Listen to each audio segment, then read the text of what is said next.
Dari firman Allah Subhanahu wa taala di Quran surah kedua Al-Baqarah di ayat ke-30. Ketika Allah Subhanahu wa taala menyampaikan kepada seluruh makhluk yang ada pada saat itu dari kalangan malaikat dan jin bahwa Allah akan mencipta dan menugaskan makhluk baru sebagai khalifah di bumi. Allah berfirman, "A'udzubillahi minasyaitonir rajim. Wa idz qala rabbuka lil malaikati inni ja'ilun fil ardi khalifah. Qalu ataj'alu fiha may yufsidu fiha wa yasfikud dima wa nahnu nusabbihu bihamdika wa nuqaddisu lak. Qala inni a'lamu ma la ta'lamun." Dan ingatlah Muhammad sallallahu alaihi wasallam, pahamilah, renungkanlah ketika Rabbmu memviralkan, menyampaikan kepada kalangan makhluknya dari malaikat dan sebagian jin yang ada pada saat itu bahwa aku, kata Allah, sungguh akan menugaskan makhluk baru sebagai khalifah di bumi, membawa misi khusus yang telah Allah tetapkan. Lantas malaikat memohon kepada Allah untuk diberikan pencerahan,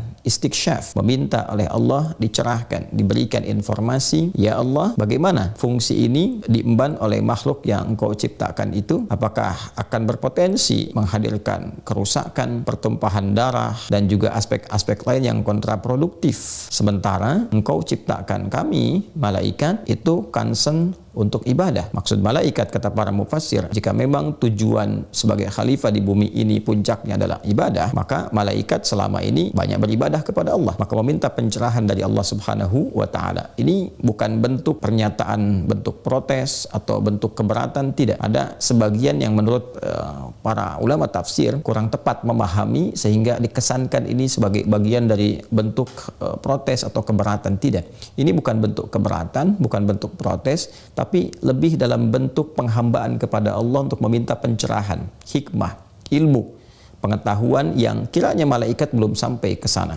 Al-Imam Ibnu Katsir menyampaikan, waqala Abdullah bin Amr bin al-As. Abdullah bin Amr bin al-As radhiyallahu taala anhuma menyampaikan, wa kanatil jinnu qabla Adam bi alfi amin. Sebelum diciptakannya makhluk baru yang bernama Adam itu alaihissalam, telah ada jin yang bertugas di bumi selama 2000 tahun kurang lebih sebelum penciptaan Adam alaihissalam. Jadi kalau kita lihat alurnya, itu malaikat tercipta lebih dulu, kemudian ada jin. Nah, jin ini dimula penciptaannya ditempatkan juga untuk beraktivitas di bumi. Kurang lebih mereka sudah beraktivitas selama 2000 tahun sebelum penciptaan Adam alaihissalam. Maka fasafakud dima, yang mereka lakukan ternyata banyak melakukan kerusakan-kerusakan, pertumpahan darah, ya, banyak berbuat yang kontraproduktif dari misi yang Allah embankan kepada mereka. Intinya banyak sekali penyimpangan-penyimpangan yang dikerjakan sampai pertumpahan-pertumpahan darah.